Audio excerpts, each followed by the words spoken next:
What's going on, everybody, and welcome back to another episode of the All Things Philly podcast, hosted by myself, Ethan Reich. As I'm sure you guys are all aware, there wasn't too much that happened in the world of football this past weekend because we were in an international break. However, yesterday, September 24th, was the Sidemen charity match, and in my opinion, this is one of the most exciting events that I've ever seen in recent time. Like, not even just football wise, like event wise, sporting wise. So much entertainment for free as well. Like, it was amazing. From minute 1 to minute 90, something happened every second of the game. You had people like Speed, Mr. Beast, Gideon, who was supposed to go but couldn't go because he got evicted. Obviously, the Sidemen, Theo Baker, Chris MD, all these big YouTube and TikTok personalities going to play some footy. There were times that it was very messy, the standard, but at some points, I feel like some players actually showed that they have a bit in them. And I'm gonna get into a little bit of those, but I just want to say, the first player I want to bring up is Speed, because he's genuinely, he could be good if he actually played maybe twice, 3 times a week, something light. You know what I mean? He looks like a baller. He's rapidly fast, and he's been playing a lot more for the past 3 months. He got pretty good. He was definitely better than I expected him to be, and I think a lot better than everyone else expected him to be as well. Crunched KSI on a tackle 20 seconds in. I mean, I was watching that with some of my friends, and just to see him run from the right wing, full on sprint all the way to the left wing where KSI was, and just take him out. One of the funniest things I've seen in a while. And then, obviously did a bunch of step overs that led to him losing the ball. But he scored a goal. Oh my God, that was clearly offside. And then he ranted about it on Twitter, and eventually slapped the ref, who's an ex-Premier League great referee, Mark Landberg, because he doesn't know how that goal was offside. Clearly, he did not know the rule because he was miles offside. But to be fair, it was a great finish, and for the 10 seconds that he did of not knowing that wasn't a goal, it looked pretty legit. His celebrations are amazing. He brought so much entertainment and energy as well to the game. I feel like when Goldbridge took him off around minute 10 to minute 30 in the first half, I feel like the YouTube All-Stars played a lot worse. I think Speed was a main character for them to energize them and build them up and give them confidence to play, to be honest. So he was awesome to watch. And obviously that moment where he stood over KSI just completely took him out, no foul called, and they scored off it. So yeah, I give it credit. And he also tackled Toby, and they scored off that as well. So I think you give Speed a little bit of training, he could be a pretty good player. He's pretty good for the level he's been playing at recently, for the level he's been training at and how often he's been playing. He's pretty good. Another player I was really surprised by was Philly, in a good way. That goal he had, I know Chunks' goal is really good, and I'll talk about that one, but young Philly's goal is really, really nice. The velocity, especially, I think is one thing I'm really appalled at. That was hit with a Premier League force, I'd say. That ball moved quick. There's maybe 5 keepers that's saving that. That flew off his boot and went right into the top right corner. I mean, he was off balance, shot it, completely rifled it off his boot, and it went right in the corner. It doesn't really get much better than that. But other than that, he was really, really good. Really controlled the midfield when he was in it. He has a powerful leg. I saw him switch the ball to Speed once, I'm pretty sure it was. And it was all the way on the left touchline to right touchline. Completely switched it. And that was really cool to see. He's been taking football seriously as well, for the level he can. And it's proving he's a good player. Chunks. Chunks is a weird one. He played I think he played really well, but there's also sometimes you have to pass the ball, man.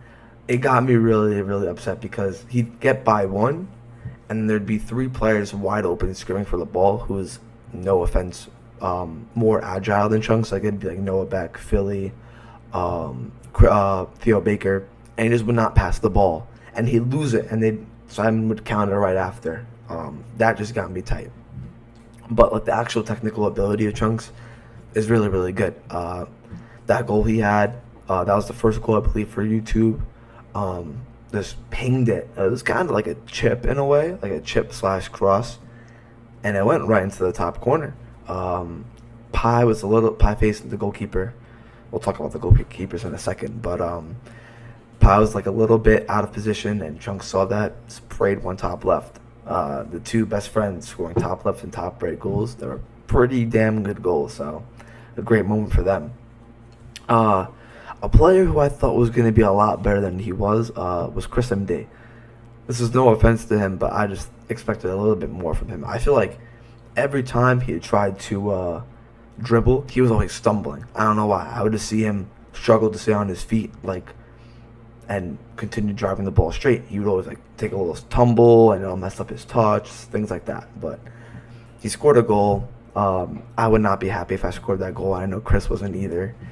The goalkeepers were terrible, and I'll talk about them next. But yeah, I thought Chris MD was going to be a lot better than he was. A lot more. I thought he was going to be more controlling.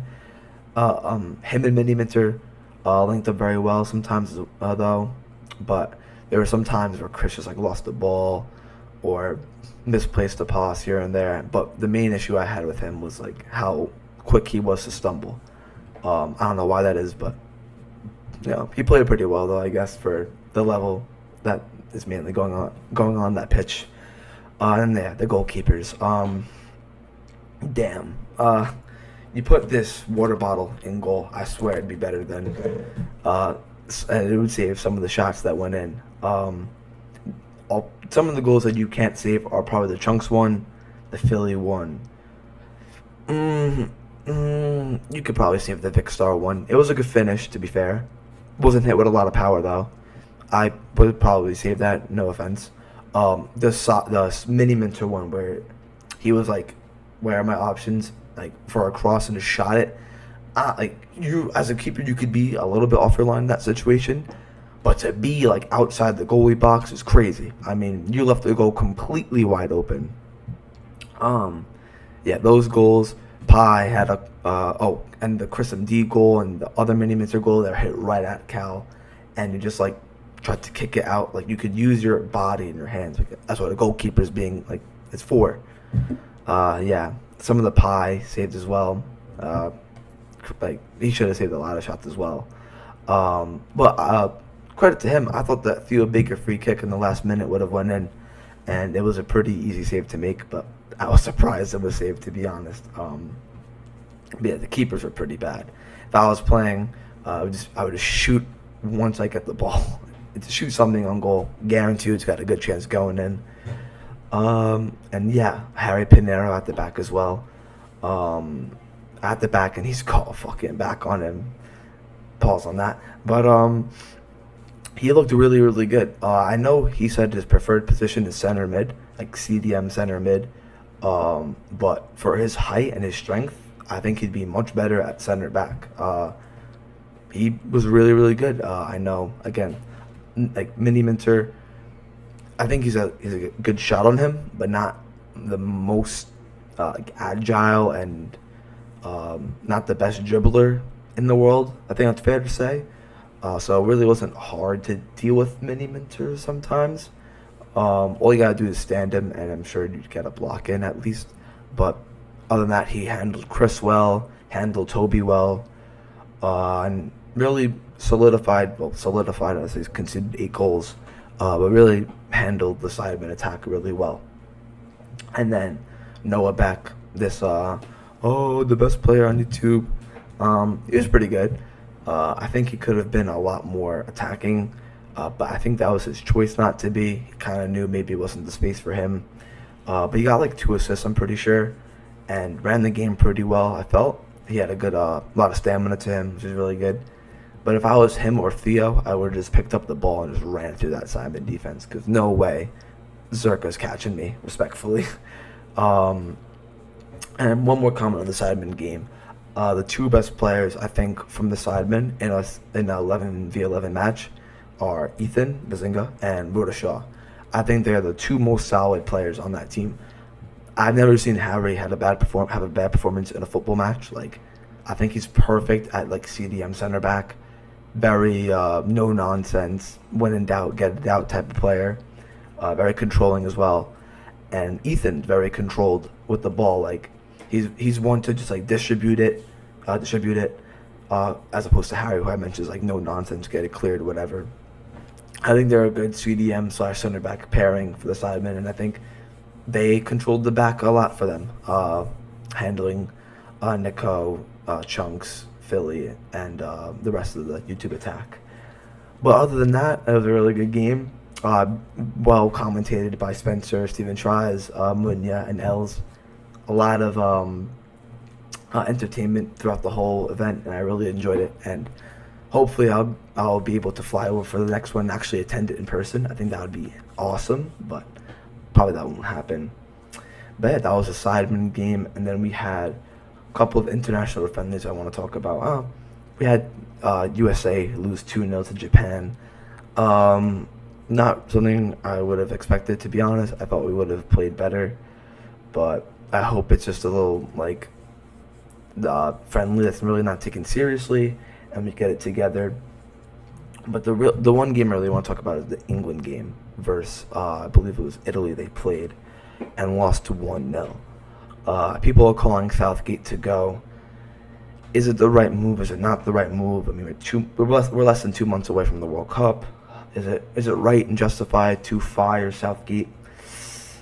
I mean, off of performance, yeah, it's probably worth it, because you have probably the best attack in terms of depth. Like, I know Brazil's attack is probably better than England's, and so is probably France's. But in terms of depth and the strength in numbers, I'd give England first for their attacking prowess. You got Kane, Sterling, Grealish, Foden, Bellingham plays more of a cam, just to name a few. Saka, who played left wing back, which is blasphemy to me. But anyway, you have all these players that should be scoring, and to not score a goal in 530 straight minutes from open play is worrying, and that reflects on the manager's decisions. And we've seen that with his formation that he played, playing Saka left wing back when they have Ben Chilwell. I don't understand that one bit, and if people are calling for Southgate to go because of that, I agree with them. But you got to look from this perspective as well. The last two tournaments he coached in, semifinal of World Cup and the final of the Euros. You know, and the World Cup is coming up like as we speak, so I mean, if they're gonna fire him and let him go, they should do it very, very soon. That way, that new manager has time to train with the team and really get his formation and tactics set.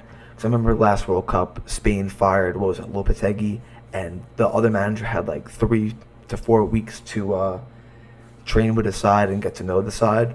So if England are going to do the same thing, they got to do it quick. But I don't think they will. I think they back Southgate, especially again like 7 weeks away from the World Cup. I think you kind of have to back him at this rate. It's kind of late to fire him, in my opinion. And you guys have a history of success in recent tournaments, going to a semifinal and a final. So I think it's the right thing to keep him. But I think he's learned that like this formation and these tactics can't work. You can't play Saka as a left wing back anymore. He could do a job there, yeah, but he offers so much more going forward. I mean, we've seen it for Arsenal, how much he's threatened the likes of like Malacia at left back when Saka's played right wing. He's threatening, man, and to completely put him on the other side, other half of the pitch, it's detrimental to your team, and it takes away a lot of energy. So we'll see what England do. I think they're going to keep Southgate. Let me know your opinions, because this is a really big matter, as my heart thinks that England's going to win. I kind of want England to win, even though I almost could put money on Brazil winning. I think this is their year, but I think it's England's time to win as well. And if they're playing like this and these kind of tactics, then they ain't winning. They ain't getting past the round of 16. If I'm being completely honest, playing Saka left wing back and things like that. But yeah, let me know your thoughts on that matter. If Southgate should go or not. And yeah, I will see you all for the next episode. Oh, and before I outro it, Arsenal Spurs next Saturday, and then next Sunday, Man U versus Man City. Derby weekend for the Premier League. Can't wait to watch those games. You bet I'll have an episode coming out previewing those games more in depth with I plan to have a couple people on the podcast as well. So I'll see you all for the episode. Take care, everyone, and peace.